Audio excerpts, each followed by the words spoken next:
Is the right to free speech absolute, or should there be limits? And what do we do about the unprecedented power that big tech companies have over who gets to be heard? That's our debate in this week's UpFront special.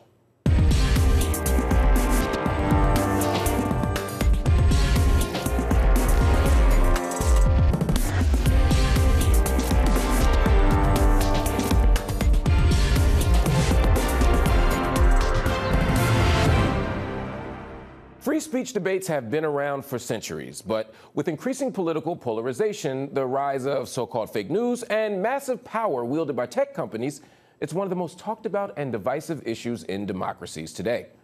In the U.S., Trump's impeachment trial and his lifelong ban from Twitter renewed the discussion over censorship and cancel culture.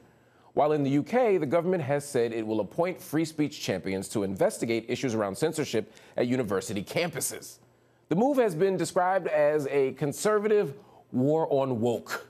So who should be the arbiters of free speech, if any at all? And should some views be kept out of the public sphere?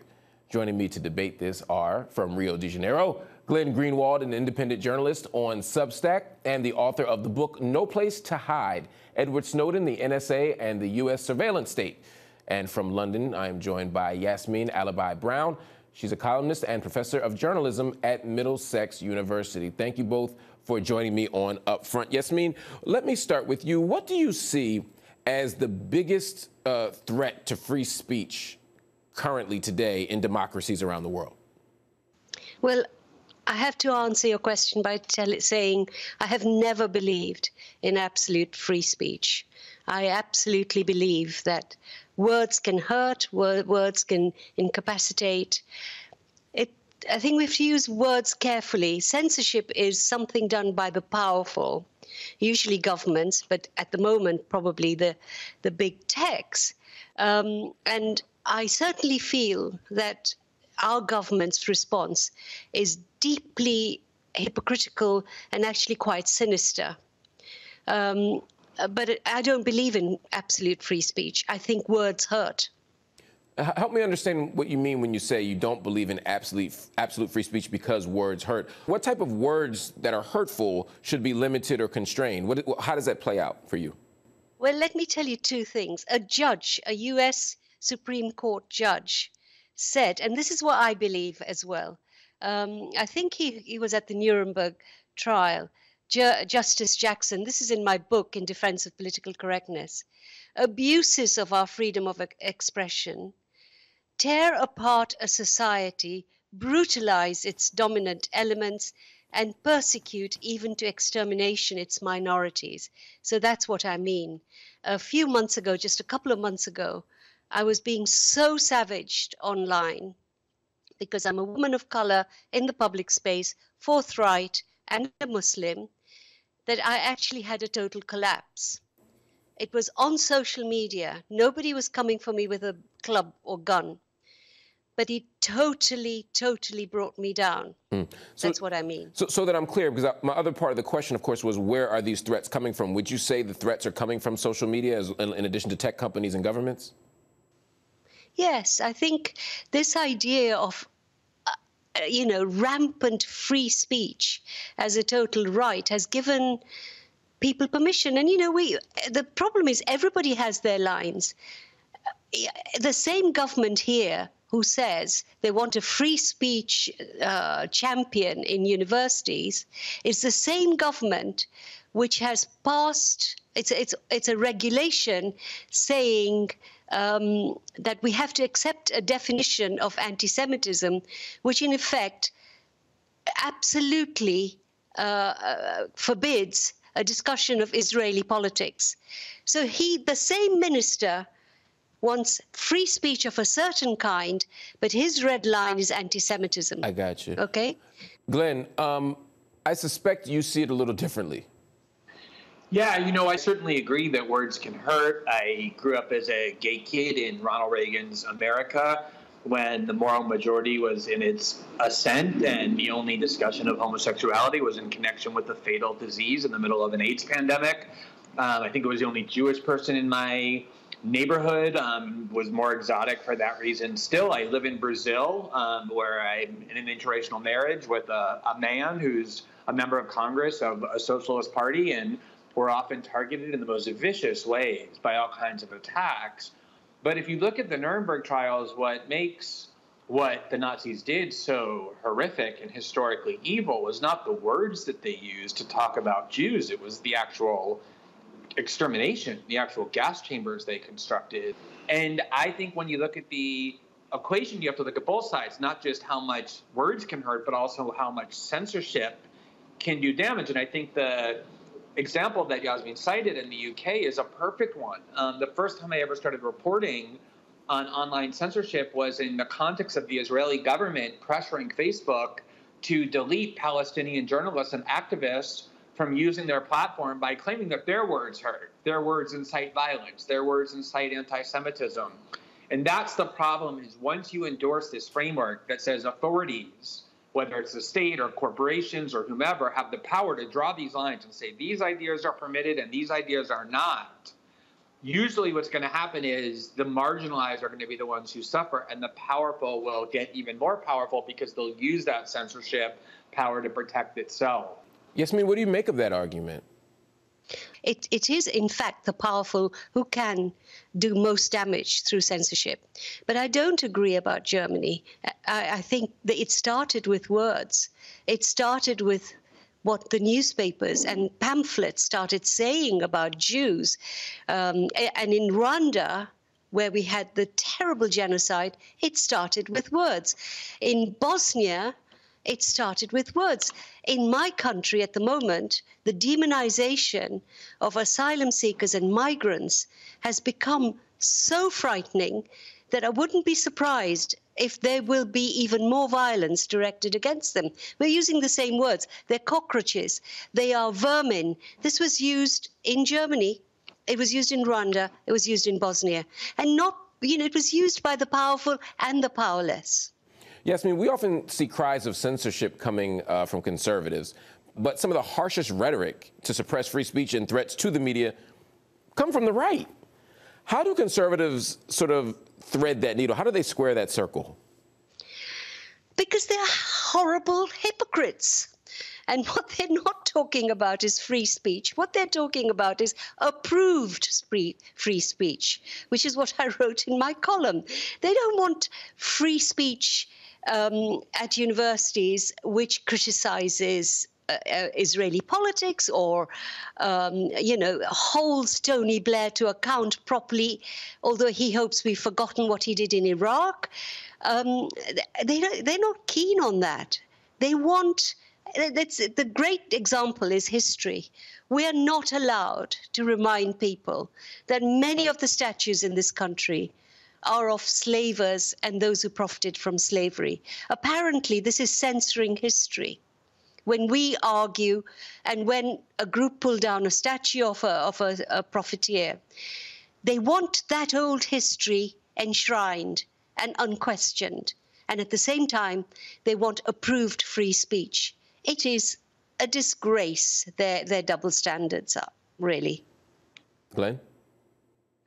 Yeah, Mark, I noticed in your introduction that you alluded to the fact that people often talk about this as a conservative war against woke, the idea that there's this free speech debate going on, and somehow conservatives at least have postured as being on the side of free speech, although, as both of you pointed out, and I agree completely, there's a huge hypocrisy often because they're often the ones who lead the way in getting people fired or suppressing ideas, as all three of us know from our own experience.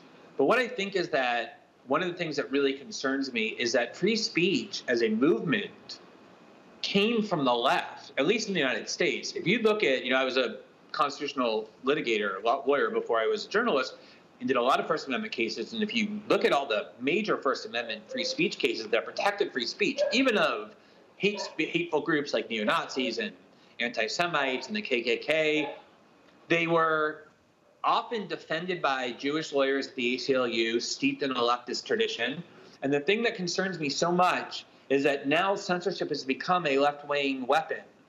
And what I try to say to the left all the time is, look, if you want to go to conservatives and object when they get professors fired because they've criticized Israel or they talk against Zionism, all things they should have the right to do, you need to be able to first demonstrate that you believe in the principle, that you're defending the principle when it comes to their speech, and therefore urge them to join you in defending the principle in all cases. And I've seen that work sometimes. But if the left and the right are only invoking free speech when it comes to protecting people with whom they agree, then it's just another partisan weapon and will have no real potency. Glenn, I'm still sitting with what Yasmin said a few minutes ago about the type of harassment that she receives as Muslim, as woman, as person of color. And we know that that certainly happens. Amnesty International has even declared it a human rights abuse. Are there situations where people having access to a platform, like a Twitter, for example, can make it actually more difficult for other people to express themselves freely and openly? In other words, is there a way even that Yasmin's freedom of speech and freedom of expression can be limited by the fact that everyone else has access to it? Because, again, there are power dynamics in all of these platforms. It's never purely apples to apples. Yeah, look, I mean, I spent, 2019 and 2020 doing a year's worth of reporting that destabilized the Bolsonaro government. My husband and I became the prime enemies of that movement, which is a very powerful movement online. Almost every day I would wake up and go online where I work, and there'd be a hashtag with my name urging me to be deported or imprisoned. Terribly bigoted attacks launched at us. And, I don't want to sound harsh about this, but the three of us right now are on television articulating our views. We all write for major newspapers and major outlets. That's an immense privilege that we have that most people don't have and will never have.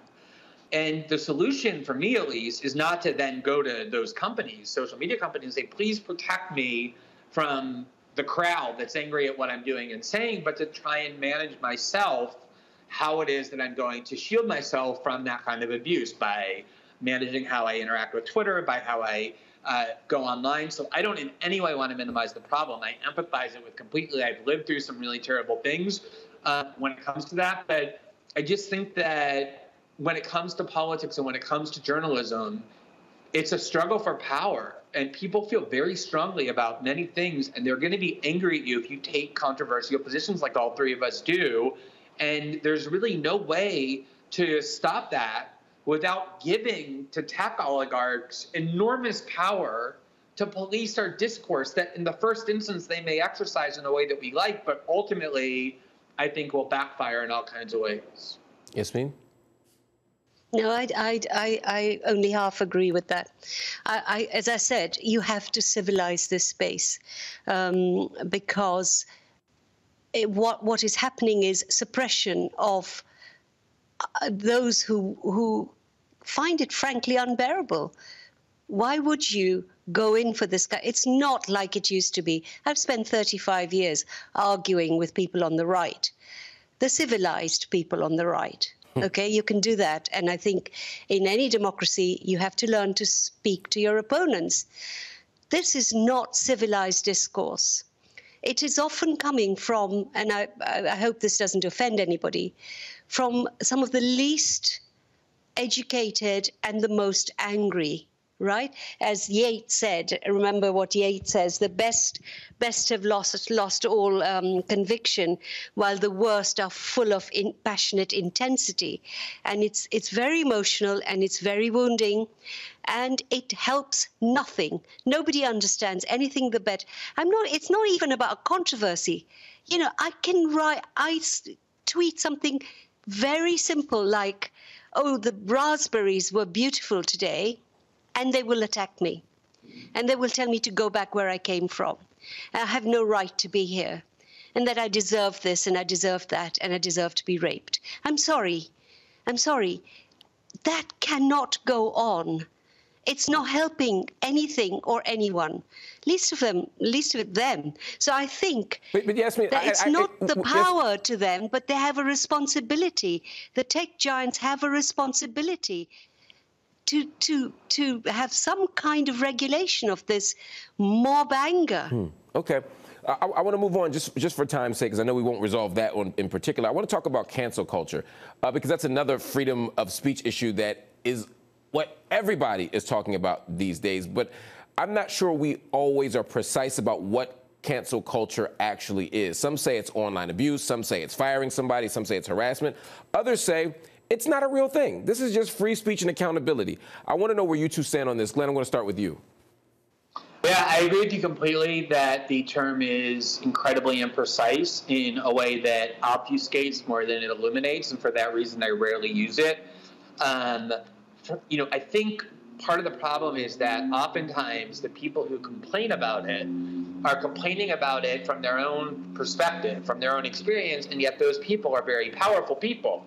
They're people with big journalistic platforms, and they work for the largest media outlets, and you're supposed to feel sorry for them because people are angry about what they've written or what they have said. And a lot of people look at that and say, that's not a real problem. And I agree with that. The concern that I have is for people who don't have power, who, you saw, and especially after the protest movement over the summer against police abuse and systemic racism and the like, lots of people losing their jobs. There was a truck driver in California who had a traffic light, made a gesture with his hands, and people claimed that was a white supremacist gesture. He was Latino, he was a wage worker, and he got fired.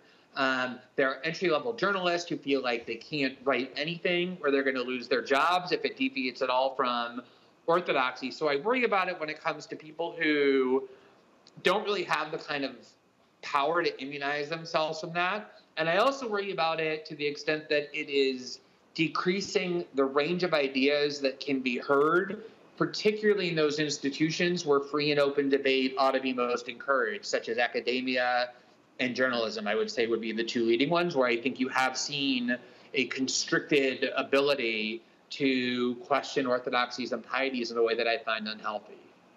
Yasmin? No, I don't agree. I think often these are made-up instances.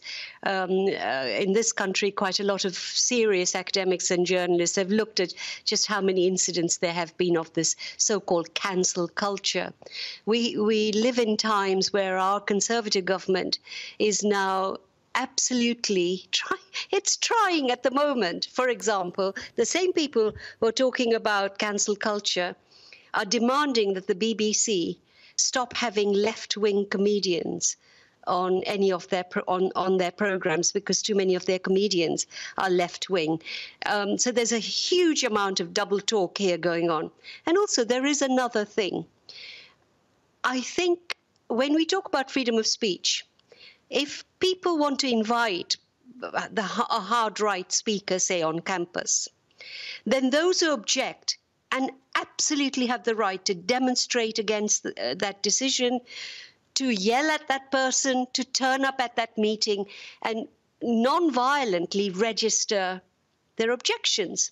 It seems to me free expressionist warriors do not want part two of the game. They only want part one. So could one argue, though, that in the same way that you're saying people have a right to express dissent through protest or not coming to the speech, for example, one could say that you could do the same thing by just not going on Twitter? Yes, but it's part of my job. I don't often do it. I mean, I got to it very late. I don't do anything else. I don't have Facebook, nothing. But as we know, journalism now is competing with social media. But it's like saying to women, don't walk out in the street at night because then you'll be raped.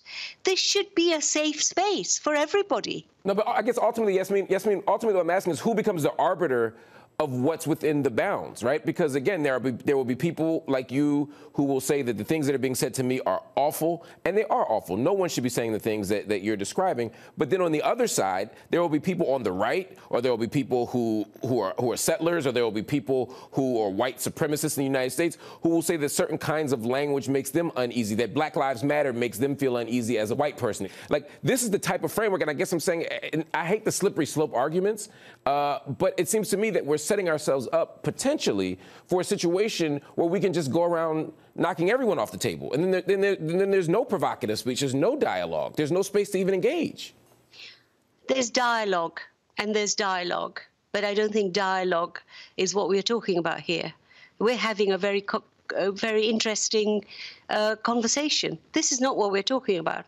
We're talking about people who want to use weaponized words to intimidate. And that is not acceptable. And in the case of women, it's still happening, isn't it? There are still people who feel they have the right to turn up to campus, some male writers, a couple of them from North America, that their rights are being abused because they're not allowed to turn up on campus or on our media channels to say what they want to say about women. I understand. Okay? Yeah. I understand their feelings, but you know what? There are loads of things I feel I want to say that I don't say. We all have these mechanisms. Glenn, before we go, I want to ask you about these tech companies because they're not just shaping the media conversation. I'm thinking about in 2018 when Facebook admitted that it had been used to incite violence in Myanmar. They said that they failed to prevent the platform from being used to, quote, foment division and incite offline violence. Some of these posts were from the country's military. When you look at that horrific situation, do you still believe that Facebook and other tech companies shouldn't be regulating this kind of content? It reminds me a lot of the torture debate, right? I spent 10 years arguing that the U.S. government's use of torture is immoral and should be banned in all cases. In fact, it's criminal. And of course, you can come up with an instance where it might be hard to argue that, right? Like the proverbial terrorist has plotted a bomb in an unknown location, and if it detonates within the next 2 hours, 2 million innocent lives are going to be lost. And the only way to find out where that nuclear bomb is to torture the detainee. Is it justified, or do you just let the 2 million people die? I don't pretend that's an easy question to answer, but I nonetheless believe that overall it's important to have a ban on torture because of the damage that it will be done.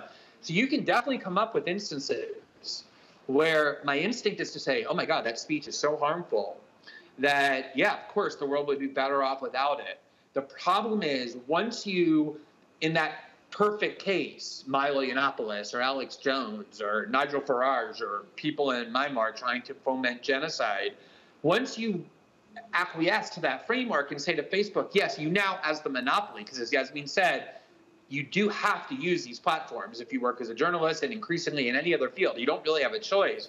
And if you say to them, you now have the power to decide who gets to say what on your platform and who doesn't, who disappears from the internet, that is an immense power to vest in these billionaires and oligarchs who are completely unaccountable to the democratic process. And that's the concern that I have. Not that there's no case where it might be better off if people were silenced, but that on the whole, if we empower that framework to exist, I think we're going to pay a much worse price. Before you all go, I actually do want to ask you one more thing. Glenn, you said something that struck with me, and I'm thinking about the power of these tech companies, whether it's Facebook, whether it's Amazon, whomever. A few weeks ago, I had Yanis Varoufakis on the show, and he said that capitalism has morphed into what he calls techno-feudalism, meaning that we no longer have a competitive capitalist economy, but that companies like Amazon and Facebook essentially own the market. When we look at how concentrated this power is, are we looking at really a free speech problem here, or is this a capitalism problem? Yeah, no, Mark, I think that's an important point, that the right wing has an idea that there should be a perfectly free market capitalist economy, and the left wants government intervention on behalf of the powerless. We have neither of those. We really have oligarchy, that these tech companies have such immense power that they control almost every sector of our lives. And I agree, their power that has grown so much is to be unsustainable with a healthy democracy. Yasmin, I'll give you the last word. But I think this is more complicated than we have kind of considered. So what's happening with COVID conspiracies is killing people. And it's a free-for-all on social media, and nobody's controlling it. And I don't think we can just let that be, because otherwise the tech company will take over our democracy. What's happening with certainly some of these crises, the health crisis, the environmental crisis, the democratic crisis, they're not doing anything about the sort of absolute garbage that is being thrown out, and people are swallowing it and putting their lives at risk, can't carry on. I have no answers, but I know this can't carry on. Well, thank you for your insights. This is a conversation and debate that will continue. We'll continue to track it. Glenn, Yasmin, thank you so much for joining me. That is our show this week. We'll see you again next week.